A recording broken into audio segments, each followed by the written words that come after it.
जय श्री कृष्णा। आप सभी को पौष मास शुक्ल पक्ष पुत्रदा एकादशी की ढेरों शुभकामनाएं। प्रिय दर्शकों, आज के इस वीडियो में हम विशेष रूप से बात करेंगे पुत्रदा एकादशी के विषय में। बड़ी एकादशी पौष मास की एकादशी होती है, तो बात करेंगे कि ये एकादशी इस वर्ष 2025 में दिसंबर में कब पड़ने वाली है, इसका व्रत कैसे करना चाहिए, पुत्रदा एकादशी की महिमा क्या है और क्यों ये पुत्र देने वाली है, क्या इसका व्रत करने से संतान की प्राप्ति होती है या नहीं होती है, और अगर होती है तो हमें किस प्रकार से इसका पूजन करना चाहिए। पुत्र प्राप्ति के लिए, संतान प्राप्ति के लिए, उत्तम फल के लिए हमें क्या नियम पालन करने चाहिए, किस विधि से व्रत करना चाहिए और किस विधि से हमें भगवान का पूजन करना चाहिए, भगवान के किस स्वरूप का पूजन करना चाहिए, शुभ मुहूर्त क्या रहेगा, साथ ही बताएंगे कि पारण का विधान क्या है, पारण हमें कब करना चाहिए, पारण महत्वपूर्ण होता है, पारण महत्वपूर्ण होता है।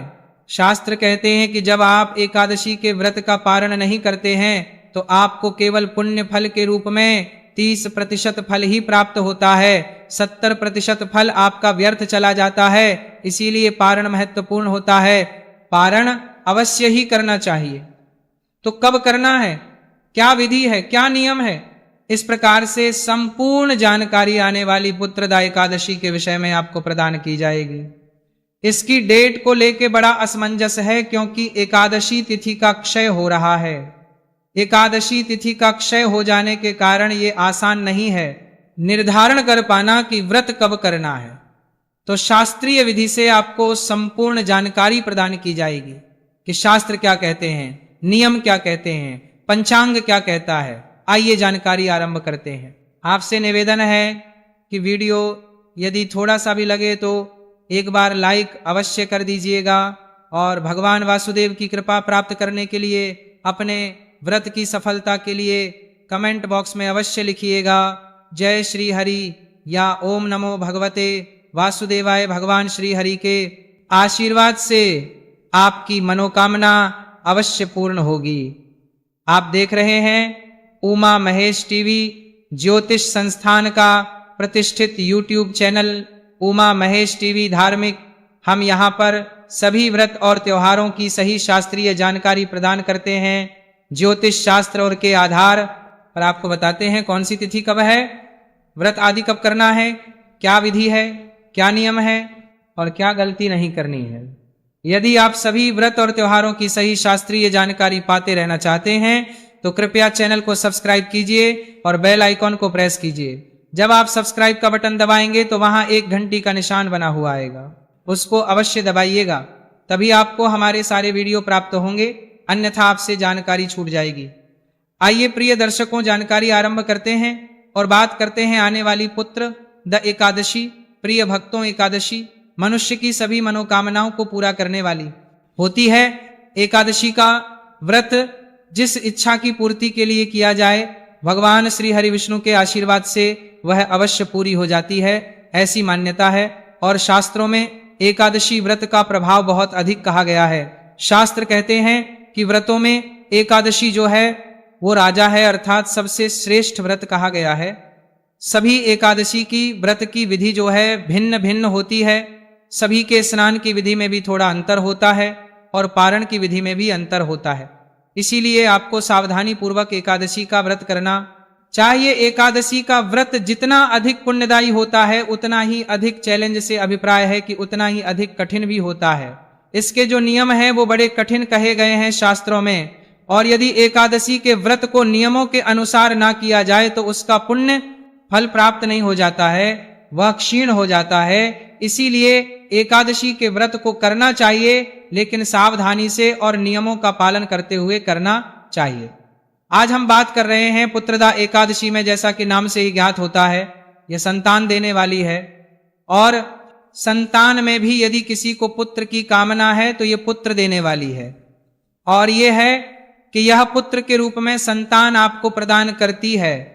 और ये मैं नहीं कह रहा, ये भगवान श्री कृष्ण ने कहा है। भगवान श्री कृष्ण एक वृतांत के माध्यम से बताते हैं, कहते हैं कि एक समय भद्रावती एक नगरी थी। उस भद्रावती में राजा सुकेतु मान का राज्य था। राजा सुकेतु जो है वहां पर राज करते थे, वो बड़े ही धर्मात्मा थे। अनेकों पुण्य करते थे, ब्राह्मणों की सेवा करते थे, दस्युओं की सेवा करते थे, दान पुण्य करते थे, कुएं ताला बावड़ी बनाते थे, संतान की भांति अपनी प्रजा का पालन करते थे। समय व्यतीत हुआ तो ऐसा समय आ गया कि उनके पितरों को भी रोना आने लगा। अब उनके पितृ भी श्राद्ध जो है स्वीकार नहीं करते थे उनसे, वो स्वयं भी परेशान होने लगे। कारण ये कि अब राजा की उम्र ढलने को थी, परंतु उसके कोई पुत्र नहीं था, और अगर पुत्र नहीं होगा तो राज्य का शासन कौन चलाएगा, उनका उत्तराधिकारी कौन बनेगा। इससे बड़ी चिंता ये थी पितरों को कि यदि इसके कोई संतान ना होगी, इसके कोई पुत्र ना होगा, तो हमारा श्राद्ध कर्म कौन करेगा, हमारा पितृ कर्म कौन करेगा। इसके आने के बाद, इसके जाने के बाद हमें करने वाला भी कोई नहीं होगा। इसीलिए वो पितृ भी रोते थे उनके, और वह राजा भी सदा चिंतित रहता था। राजा ने अनेकों उपाय किए, परंतु कोई लाभ नहीं था। अब राजा बड़ा परेशान होने लगा, मंत्रीगण भी परेशान रहने लगे। एक दिन राजा बहुत परेशान था, उसने अपना घोड़ा लिया, घोड़े पे सवार हुआ और बिना कुछ बताए ही वह जंगल की ओर चला गया। जंगल में, एक भीषण जंगल में अंदर पहुंचा, जहां बहुत से जंगली जानवर थे, शेर था, सियार था, हाथी थे। वहां वह पहले जंगल की शोभा देखता रहा, उदास था।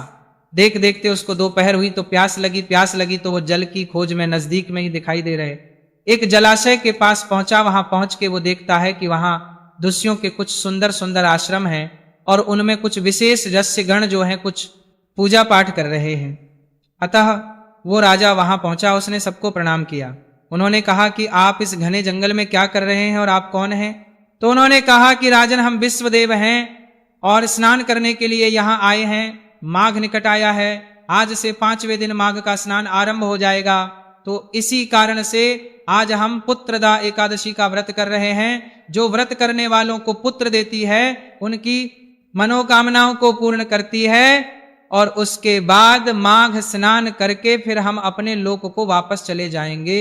राजा ने जैसे ही पुत्रदा एकादशी का नाम सुना और सुना कि यह मनुष्यों को पुत्र देती है, वह प्रसन्न हो गई। उन्होंने बारंबार सभी विश्वदेव को प्रणाम, उनके पैर पकड़ लिए, बोले, हे विश्वदेवगण, यदि आप लोग प्रसन्न हैं तो मुझे पुत्र दीजिए, क्योंकि मुझे पुत्र की अत्यंत आवश्यकता है और अत्यंत इच्छा है मेरी कि मुझे एक योग्य पुत्र हो जो मेरा राजपाठ भी संभाले और मुझे मेरी मृत्यु के बाद मुझे तथा मेरे पितरों को तर्पण भी दे, पिंडदान भी करें।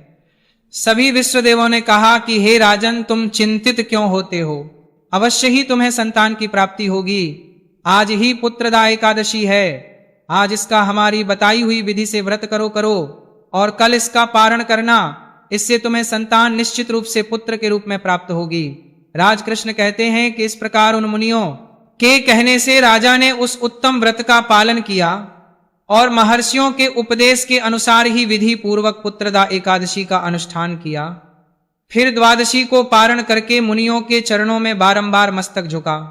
राजा अपने घर को लौट आया। प्रभु की कृपा से रानी ने गर्भ धारण किया। प्रसव काल आने पर पुण्यकर्मा राजा को तेजस्वी पुत्र की प्राप्ति हुई, जिसने को गुणों से पिता को संतुष्ट किया। वह प्रजा का पालक था और महान संतान के रूप में, महान राजा के रूप में स्थापित हुआ। तो भगवान कृष्ण कहते हैं कि जो कोई पुत्रदा एकादशी का व्रत पुत्र की इच्छा से संकल्प करके करता है, उसे पुत्र की प्राप्ति अवश्य होती है। इसीलिए प्रिय भक्तों, ये एकादशी संतान देने वाली है, पुत्र देने वाली है। तो आप में से जो भी भक्तगणों इस एकादशी का व्रत संतान की प्राप्ति के लिए या पुत्र की प्राप्ति के लिए कर रहे हैं ना, वो अंत तक ध्यान दीजिएगा, क्योंकि इसमें कैसे आपको व्रत करना है और क्या है जिनको आपको अवश्य अर्पित करना है भगवान को, वह आपको आगे बताएंगे। जब पूजा हम आरंभ करेंगे तो ये हो गया इस एकादशी का महत्व, कि क्यों महत्वपूर्ण है एकादशी और क्या इसका आधार है कि ये पुत्र देने वाली है, क्यों इसका व्रत करना चाहिए, ये भगवान श्री कृष्ण ने कहा है और ये वर्णन मैं आपको सुना रहा हूं। जो आता है पद्म पुराण में, जहां एकादशी के महत्व में कहे गए हैं, जहां एकादशी की विशेषताएं कही गई हैं, एकादशी के नियम कहे गए हैं, वहीं पर इसका वर्णन पद्म पुराण में किया गया है। अब बात करते हैं कि इसके नियम क्या है, हमें ये व्रत करना चाहिए। प्रिय दर्शकों, पुत्रदा एकादशी का जो व्रत आप करेंगे उसके नियम एक दिन पूर्व ही आरंभ हो जाते हैं। व्रत के एक दिन पहले ही अर्थात दशमी तिथि को, या जब आप व्रत कर रहे हैं उसके एक दिन पहले ही आपको कुछ नियम शुरू करने हैं। जैसे बाल आदि आप एक दिन पहले ही धो लीजिएगा, क्योंकि एकादशी के व्रत में बाल नहीं धोए जाते हैं और द्वादशी को भी बाल नहीं धोए जाते हैं, तो आपने अवश्य ही बाल धो लेने हैं।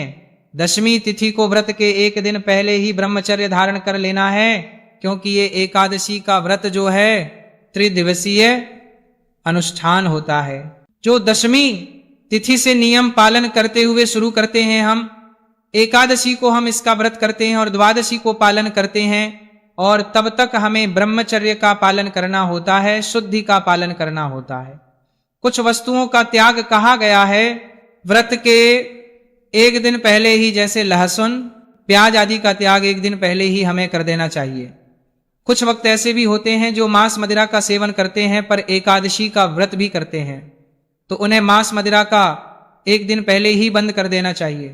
कांसे के पात्र का प्रयोग भी आपको दशमी तिथि को त्याग देना चाहिए। मसूर की दाल दशमी तिथि को नहीं खानी चाहिए। शहद का प्रयोग भी वर्जित है। शहद का प्रयोग दशमी, एकादशी और द्वादशी तीनों दिन वर्जित है। पूजा में भी पंचामृत में शहद का प्रयोग नहीं होगा। इसके अतिरिक्त मूली और बैंगन का प्रयोग वर्जित है। संभव हो तो एक वक्त ही भोजन करना चाहिए।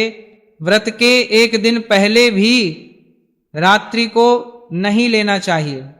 रात्रि को अच्छे से दंत धारण करके सोइए, जिससे कि अन्न का कोई दाना मुंह में ना रहे। और एकादशी वाले दिन, जिस दिन व्रत है, उस दिन सूर्योदय से पहले अवश्य उठ जाइए। उठने के बाद स्नान कीजिए। स्नान आदि करके स्वच्छ वस्त्र धारण कीजिए। स्वच्छ वस्त्र धारण करके और आज की एकादशी का व्रत पूजन संकल्प करते हुए कीजिए। अब बात करते हैं कि एकादशी वाले दिन आपने पूजन आदि कैसे करना है और संकल्प आदि कैसे करना है। क्या सामग्री चाहिए आपको? पहले तो आपके पास भगवान श्री हरि विष्णु का कोई स्वरूप होना चाहिए, अर्थात कोई प्रतिमा या तस्वीर होनी चाहिए। उनको स्थापित करने के लिए चौकी लीजिएगा और चौकी पर बिछाने के लिए लाल या पीला वस्त्र लीजिएगा। रोली, मौली, पान, सुपारी, लौंग, इलायची, धूप, दीप, नैवेद्य, पुष्प, पुष्प की माला, इत्र और जनेऊ ये सामग्री है जो आपने विशेष रूप से लेनी है। इसमें कपूर अवश्य ले लीजिएगा, कच्चा कपूर वह ले लीजिएगा और एक तांबे का लौटा लगेगा। पंचामृत बनाने के लिए कच्चा दूध, दही, घी, शक्कर और गंगा जल लीजिए। ये सारी सामग्री एकत्र कीजिए। एकत्र करके और उस स्थान पर आसन लगा के बैठ जाइए जहां बैठ के आप पूजन करते हैं, जहां भगवान की चौकी लगाएंगे या जो आपके लिए पूजन का उत्तम स्थान है घर में, वहां बैठ जाइए। लौटा लीजिए तांबे का, उसमें पहले थोड़ा गंगा जल भरिए, फिर शुद्ध जल भरिए और फूल के माध्यम से एक फूल से सभी स्थान पर जहां बैठकर पूजन कर रहे हैं ना, वहीं पर जल के छींटे दीजिए और जो सामग्री है पर भी जल के छींटे दीजिए। इससे वह स्थान भी शुद्ध हो जाएगा और वह सामग्री भी पवित्र हो जाएगी, भगवान को अर्पण योग्य हो जाएगी। इस प्रकार से जल छींटे देके आपने स्थान और सामग्री को शुद्ध किया। अब चौकी लगाइए। चौकी पर लाल वस्त्र है तो लाल और पीला है तो पीला वह बिछाइए। भगवान नारायण की जो तस्वीर या प्रतिमा आपके पास है उसे विराजमान कीजिए, स्थापित कीजिए। सामने दीपक रखिए। घी का दिया है तो सीधे हाथ की ओर रखिएगा और तेल का दिया है तो उलटे हाथ की ओर रखिएगा और विपरीत दिशा में धूप रखिए। इस प्रकार से भगवान की स्थापना कीजिए। भगवान की स्थापना करने के बाद अपने सीधे हाथ पर जल लीजिए और हाथ धो लीजिए। आपने जलाशमनी करनी है, इसलिए एक छोटे से पात्र में, किसी कटोरी में या कोई लोटा है तो उसमें थोड़ा सा जल, गंगा जल मिला हुआ वो भर लीजिए और अब आप उस जल से एक एक चम्मच जल अपने सीधे हाथ पर रखेंगे और उसे ग्रहण करेंगे। जलाशमनी करने के लिए, जलाशमनी का ध्यान है ना प्रिय दर्शकों, वो होता है कि 6 मासा जल आप निर्जला व्रत में भी ले सकते हैं। आचमनी के रूप में ये शास्त्रीय विधान है, ये कथा में भी वर्णन आता है। अब आप कहेंगे 6 मासा जल कितना, तो लगभग 6 से 7 बूंदें होती हैं ये, इसलिए 3 बार जल पीना है तो ये समझो कि 2-2 बूंद जल आपने एक एक बार में लेना है। चम्मच एक एक मंत्र पर अपने सीधे हाथ पे जल लीजिएगा और पी जाइएगा। ओम केशवाय नमः पी जाइए, जल लीजिए। ओम माधवाय नमः पी जाइए। ओम नारायणाय नमः जल लीजिए, पी जाइए। ओम हर्षिकेशाय नमो नमः हस्तो प्रक्षालन नमः, हाथ धो लीजिए।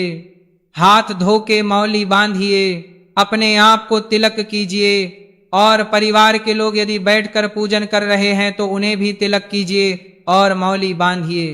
अब आप भगवान का पूजन आरंभ करेंगे। पहले दीपक को जलाइए, धूप को प्रज्वलित कीजिए। सबसे पहले आप व्रत पूजन का संकल्प करेंगे। संकल्प करने के लिए सीधे हाथ पर जल लीजिए। 1 रुपए का सिक्का दक्षिणा के रूप में कम से कम रखिए, अधिक जो भी रखना चाहें वहां रख सकते हैं। और 3 बार बोलिए ओम श्री विष्णु, ओम श्री विष्णु, ओम श्री विष्णु। अपना नाम, अपना गोत्र, जिस स्थान पर बैठकर संकल्प कर रहे हैं वहां का मकान, नंबर, क्षेत्र का नाम, शहर का नाम, शुक्ल पक्ष, एकादशी, पुण्यतिथि, पुत्र रत्न प्राप्त है, सुख संपत्ति प्राप्त है, उत्तम स्वास्थ्य कामना अर्थाय भगवान श्री हरि विष्णु पुत्र एकादशी व्रत पूजन कथा श्रवण बोलिए 100 और यह संकल्प भगवान के चरणों में अर्पित कर दीजिए। आपने संकल्प किया है कि आप ये जो एकादशी का व्रत है ये पुत्र की प्राप्ति के लिए, अच्छे स्वास्थ्य के लिए, धन संपत्ति और सुखी जीवन की प्राप्ति के लिए कर रहे हैं। इसमें से जो आप नहीं चाहते हैं वह ना भूलिएगा। बाकी